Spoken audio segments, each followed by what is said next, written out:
Bonjour à tous, c'est Atlante.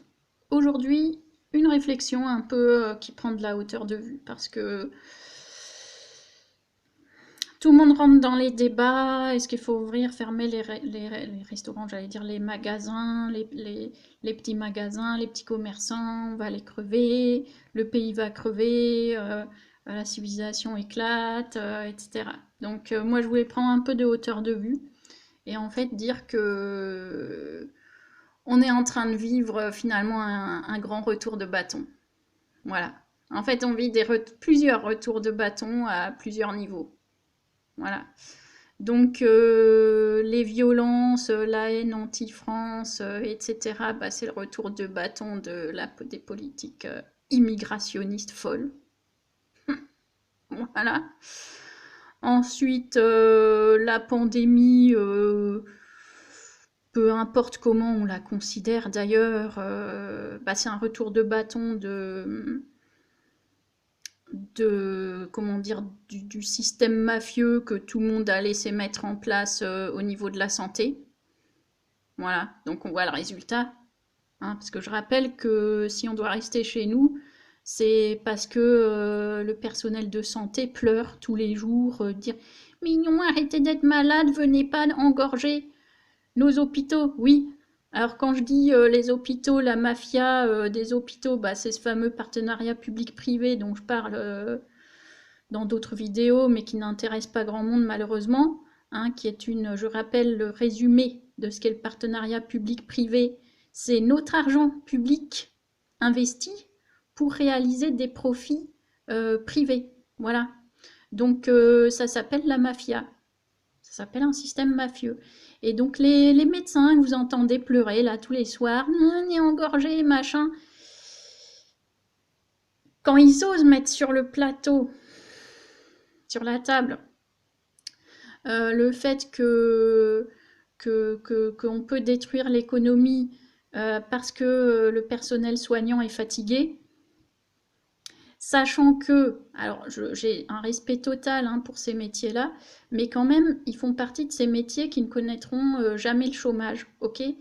Et bon, peut-être ils sont pas assez payés, etc. Ça dépend qui. Hein. En tout cas, les professeurs, les médecins sont pas mal payés. Hein. Faut arrêter. Je veux dire, faut arrêter. Ils sont pas mal payés, ok? Donc c'est facile de dire destroy l'économie. Bah oui, vous avez l'emploi à vie, bien payé. Ensuite, je répète, qui c'est qui engorge les urgences et les hôpitaux? Hein, c'est le tout venant, réfugiés et compagnie notamment.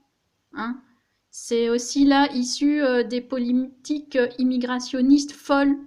Parce qu'en France, on peut par exemple se faire refaire tout le râtelier gratos quand on n'a pas de revenus et qu'on vient de l'étranger.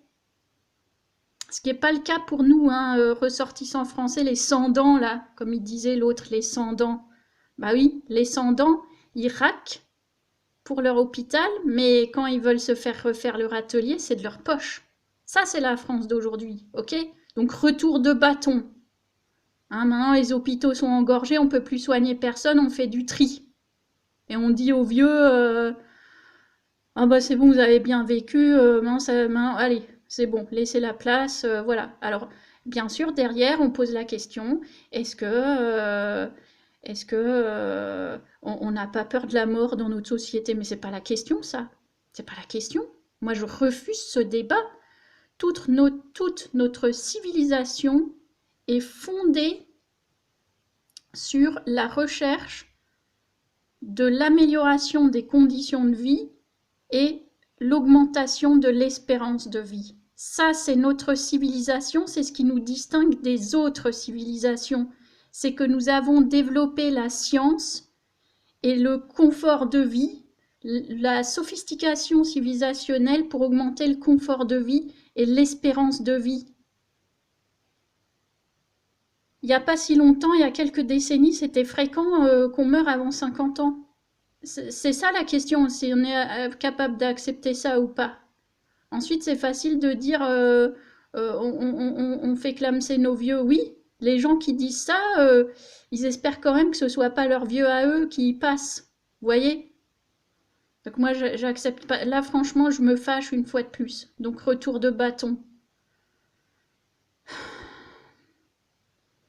Ensuite, le fait qu'on ne soit plus une civilisation respectable et respectée, donc, bah, c'est comme je disais dans les autres vidéos, c'est parce que c'est basé sur la régression, quoi. Hein. Régression morale, régression sociale. Voilà, les valeurs de la République, ben, ça vole très bas, quoi.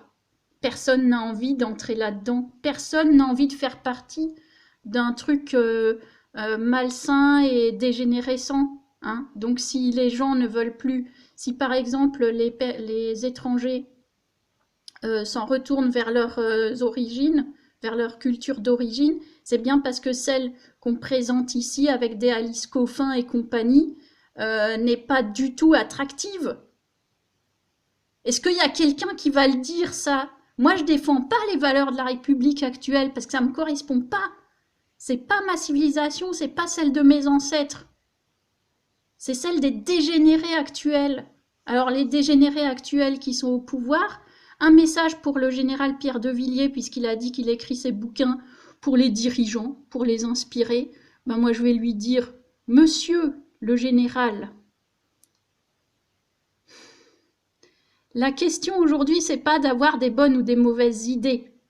La question, c'est d'avoir les bonnes personnes. Elle est là, la question. Et moi, je pense que vous êtes une bonne personne. C'est pour ça que vous devez y aller. Mais peut-être que je me trompe.